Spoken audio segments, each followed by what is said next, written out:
entrepreneur. Thank you, Miyoshi-san, Masa-san, and Eric. I'm very happy to be here today. Today we'll discuss the types of attacks that exist on mobile devices. Mobile devices, everybody knows that you can hack computers, but not everybody are thinking about security threats when they think about mobile devices.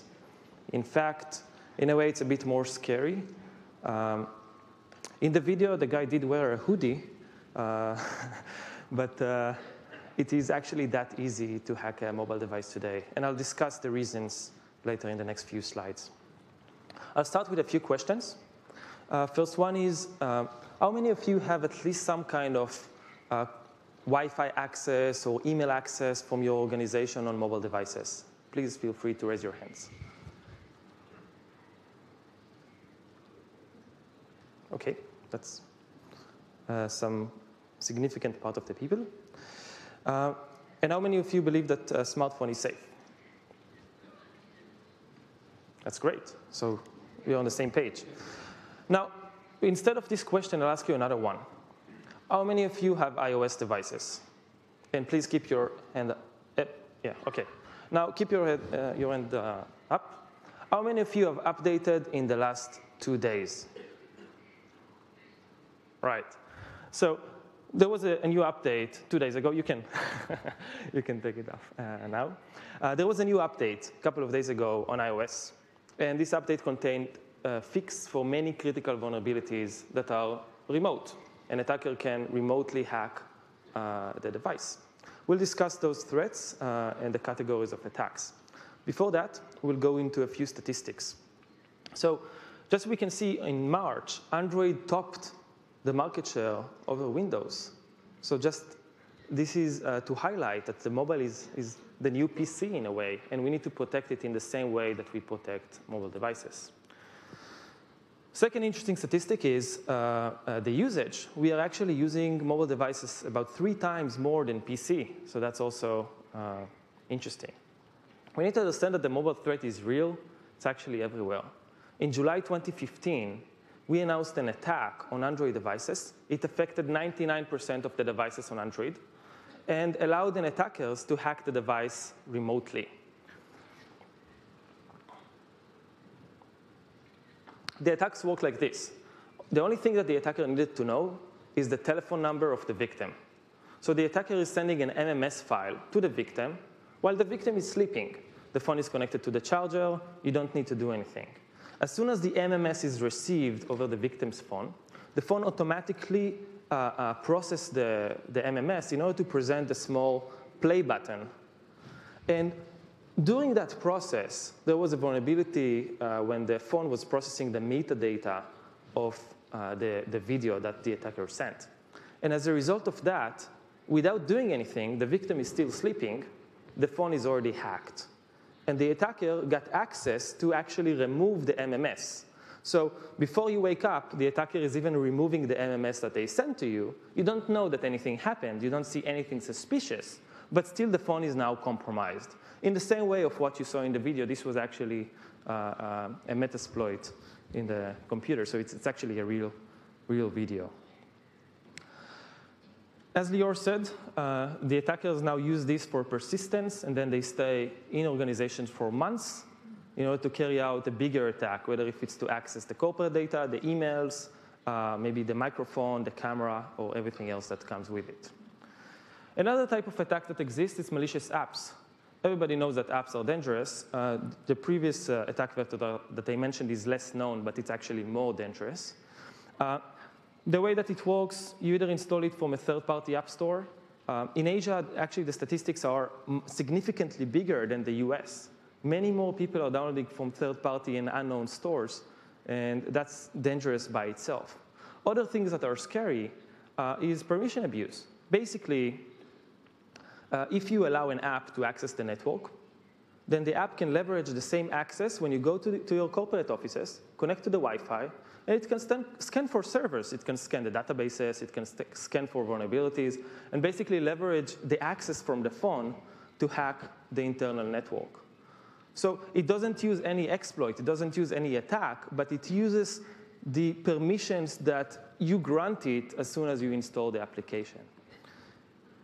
And of course, there is another way of exploiting a vulnerability. So let's say you don't access the app camera permissions, or you don't access the app microphone permissions. But if the phone has either publicly available or not publicly available vulnerabilities, the app could leverage that in order to gain access to permissions that it was never granted, such as the microphone and the camera. And the other types of attacks are just like we saw in the video, network attacks. These attacks exist because when the network's protocols were designed in the 70s and in the 80s, they never thought about security. They never thought about hacking could be a problem. The only thing that they thought about is availability. Who is responding the first? They didn't think that there would be a malicious actor in the same coffee shop as someone else and always telling your phone, I'm the router, I'm the router, I'm the router. They didn't think about that possibility. And as a result of that, those things cannot be easily fixed. It's part of the protocol. So everyone could basically hijack your network communication, and it is allowed as part of the protocol. This is very interesting. We spoke yesterday about the future. We spoke about 50 years from now, 100 years from now, 300 years from now. But what about the next 10 years? What about the next 15 years? So what we can see here is the iOS distribution. Only 11% of the users, which is about 110 million devices, are still running iOS 9. This means that, and in some cases, let's say Hong Kong, it's 30%. So this means that everyone could take a publicly available exploit. They don't need to be a top hacker. They don't need to be experts. They don't need to be nation states. They can take publicly available exploits and simply send it to an iOS 9 user, and we'll see something very similar to WannaCry on mobile devices. On Android, it's much worse. On Android, actually, as a result of our vulnerability discovery, there are now more updates on the Android ecosystem. This changed the entire ecosystem to provide more updates. But on Android, it's actually quite worse. 88.5% of the users are running not the latest version. 88.5. So if you take that and you think about PC, and let's say WannaCry only happened on devices that didn't have updates. In mobile scenario, in many cases, you don't even have an update. You have 10,000 employees. About more than 5,000 of them will not have the latest version. So in this room, about 10% were under attack and not even knowing about this. 22.7% have permission issues with apps. And about 45.5% of the users are running an outdated OS. With the recent couple of days updates on iOS, the actual number is much bigger. So what is the right approach? Do you want to allow mobile access in your organization, or do you want to disallow it completely? Obviously, you can't not allow it because productivity comes first. Everybody knows about this. Productivity first, security second. It's not ideal, but that's the reality. So the ideal thing is to have a conditional mobile access. If the phone is under attack, you immediately remove the access. If the attack was fixed, you immediately restore it.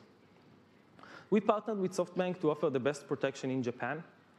And we have been using AI for the last 7 years in order to offer mobile security protection for device, network, and applications.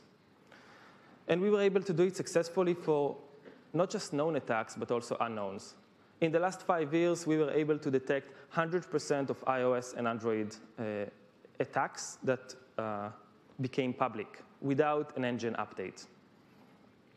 The ideal solution has to be always on, and the limitations of mobile devices has to change the entire way of how security companies think about mobile solutions. It has to be, you have to take a battery into consumptions. Before that, we never took that into consumptions. We also don't have the permissions, the same permission model that exists on PC, on mobile devices. So we actually had to invent this AI technology in order to make the detection work in the first place. Thank you very much.